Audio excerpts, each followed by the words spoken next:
Antes de nada, agradeceros como siempre a los que nos estéis escuchando. Estamos en el canal de YouTube El Agujero del Hobbit, en Spotify y Apple Podcast en Parálisis Cerebral, entendiendo y cambiando miradas.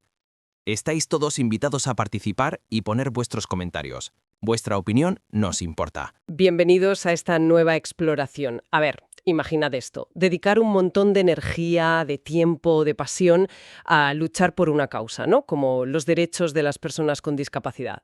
Y de repente descubrir que algunos de los frenos más gordos no vienen de fuera, de la oposición, sino de dinámicas complicadas dentro del propio movimiento. Es una paradoja un poco incómoda, ¿verdad?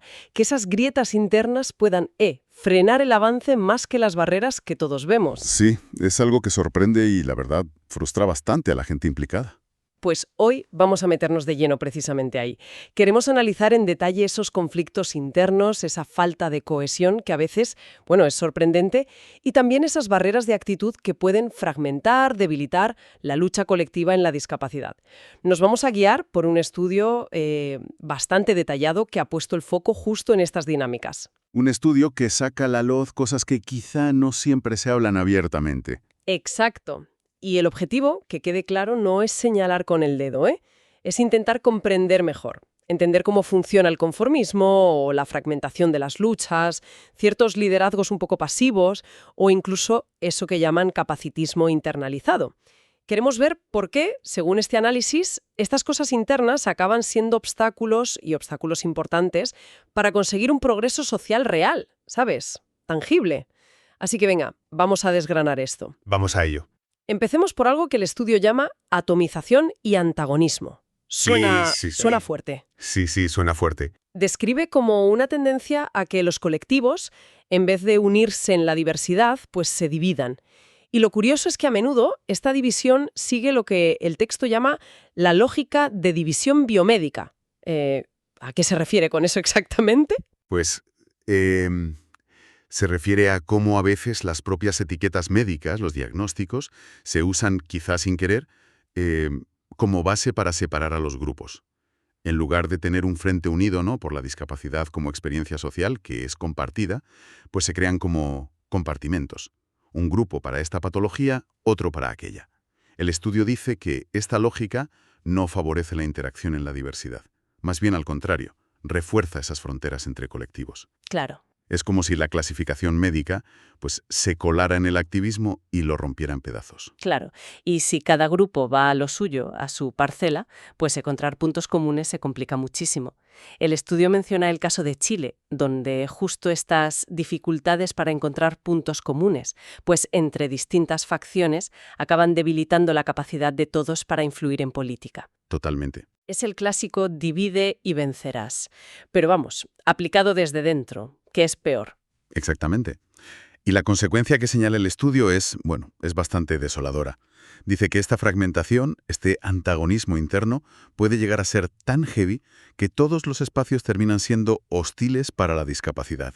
Incluso los que se supone que son seguros. Incluso esos. Incluidos los entornos progresistas o hasta las propias organizaciones. Lo fascinante y preocupante a la vez es eso, cómo esta dinámica interna no solo dispersa la energía y, diluye el mensaje, sino que activamente crea un ambiente malo. Se carga la base de la acción colectiva desde dentro. Y dentro de ese ambiente interno, que ya vemos que puede ser complicado, el estudio identifica una figura que llama especialmente tóxica. Es el referente tibio. El referente tibio. Sí. Describe a personas que igual tienen visibilidad, ¿sabes? Que quizá hablan públicamente en nombre del colectivo, pero que luego, a la hora de la verdad, pues adoptan posturas muy, muy conformistas. Parecen defensores, pero en la práctica, pues eso, frenan los avances de verdad. Aquí es donde la cosa se pone, interesante y compleja. ¿Qué hay detrás de esta figura? ¿Por qué actúan así? A ver, el estudio lo conecta muy directamente con un concepto que es clave. El capacitismo interno. Capacitismo interno, explícalo un poco. Es una idea potente, la verdad. Se refiere a cómo las personas con discapacidad, después de toda una vida oyendo mensajes sociales negativos, discriminatorios, pues pueden llegar a internalizar la idea de que son menos valiosas o menos capaces. Es un peso psicológico brutal. Entiendo. Como si la propia persona empezara a creerse los prejuicios que le echan encima a la sociedad. Vaya. Justo. El texto habla de autolimitación, de llegar a creer que no son capaces de conseguir ciertas cosas por su discapacidad. Y claro, esto tiene un impacto tremendo si esa persona está en una posición de liderazgo o es un referente. El estudio sugiere que estos líderes pueden tener dificultades para defender sus derechos con fuerza, precisamente por esa creencia internalizada de que no merecen igualdad o que bueno que tienen que conformarse con menos. Madre mía. Esto plantea una cuestión súper importante sobre cómo la discriminación estructural no solo viene de fuera, sino que se puede meter psicológicamente dentro del propio activismo. El estudio da un ejemplo muy gráfico de cómo puede actuar este referente tibio y ayuda a entender cómo se ve esa conexión con el capacitismo interno o, bueno, al menos con el conformismo. Describe a alguien que quizá públicamente tiene un discurso súper inclusivo, ¿no? Que incluso lidera proyectos que parecen muy cañeros. Pero la cosa cambia en los espacios internos cuando se proponen cambios ya concretos que desafían el status quo. ¿Y cómo reacciona esa figura, según el análisis? ¿Qué hace? Pues según el texto, la reacción es defensiva.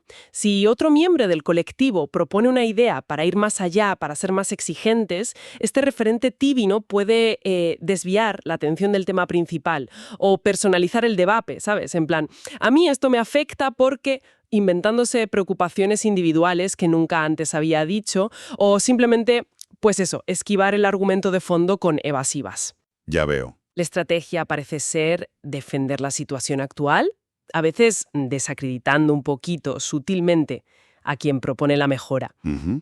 Y finalmente cerrar el diálogo, igual sembrando dudas o con alguna descalificación así velada. Es un patrón de bloqueo, vamos. Ese patrón de bloqueo encaja perfectamente con otra dinámica que el estudio llama el boicot silencioso. Boicot silencioso. Sí, no es una pelea abierta, sino algo más sutil, más de desgaste. Consiste, como describes, en desacreditar sistemáticamente a los que empujan para cambiar las cosas, generar dudas sobre por qué lo hacen o si son capaces, cerrar las vías de diálogo. Es una forma de resistencia pasiva al cambio que puede ser súper efectiva y frustrante, claro. Muchísimo. Y menciona que esto genera tensiones internas que van más allá de simples diferencias de opinión. A veces, dice el texto citando otra fuente, los conflictos salen porque se percibe que unos y otros han invadido los roles que en principio no les corresponden, como luchas de poder escondidas. Podría ser, sí. Se puede interpretar así. Disputas por el espacio, por la visibilidad, por quién influye más, que se disfrazan de debates de ideas o de cómo hacer las cosas. Y esto conecta con otra maniobra que el estudio llama colonialista, y que es realmente perversa. ¿Colonialista? ¿En qué sentido? Se refiere a cuando las instituciones, o incluso partes del propio movimiento, adoptan el lenguaje de la inclusión. Usan las palabras de moda del activismo, participación, empoderamiento, diversidad, pero sin un compromiso real con el cambio que implican esas palabras. Ah, vale. Vaciar las palabras de contenido, ¿no? Como usar la etiqueta pero sin nada dentro. Exacto. Un activista que citan en el estudio lo dice muy gráficamente. Las escuchan un rato, adoptan su lenguaje y después las dejan fuera. Se apropian del discurso radical, del discurso transformador, lo ponen en su escaparate público, pero en la práctica no hay cesión de poder real. No hay participación de verdad de las personas con discapacidad en las decisiones importantes. Uf. Si conectamos esto con todo lo demás, vemos cómo las iniciativas de cambio se pueden neutralizar no solo desde fuera, por la oposición, sino también desde dentro, por el conformismo, por el boicot silencioso o por esta cooptación del lenguaje que lo deja vacío. Es un panorama complejo, sí. Desde luego que sí. Y el estudio profundiza en otra parte de estas dinámicas internas, la desigualdad en el propio liderazgo. Señala algo que quizá no sorprende tanto, pero que es clave. La tradicional debilidad en la participación de las propias personas con discapacidad intelectual en los sitios donde se toman las decisiones en muchas organizaciones. Sí, eso es histórico. A ver, las familias, padres, madres, hermanos, han jugado un papel fundamental y muy necesario en defender los derechos. Sobre todo cuando las propias personas con discapacidad intelectual pues no tenían voz o herramientas para hacerlo. El problema, según el estudio, es que no siempre se ha hecho bien la transición. Pasar de ese liderazgo familiar a un coliderazgo real, efectivo. Un sitio donde las personas con discapacidad intelectual sean protagonistas de sus vidas y de sus luchas, en igualdad. ¿Y qué barreras ve el estudio para que ese coliderazgo sea más común? ¿Qué lo impide? Pues enumera varias. Por un lado, las barreras de actitud, que son muy persistentes. Habla de actitudes condescendientes, miradas de lástima, comentarios despectivos, incluso dentro de los propios espacios asociativos. Dentro de casa, digamos. Claro, actitudes que infantilizan, que no toman en serio las opiniones y los deseos de las personas con discapacidad intelectual. Y por otro lado están las barreras más institucionales, estructurales. Menciona la falta de infraestructuras accesibles y no solo físicas, también de comunicación, cognitivas, la discriminación en el empleo, que limita la autonomía económica, vital, y la ausencia de servicios adaptados que de verdad apoyen una vida independiente y con participación. O sea, un montón de cosas. Y a esas barreras hay que sumarle otra, que menciona el estudio: la formación del personal de atención directa.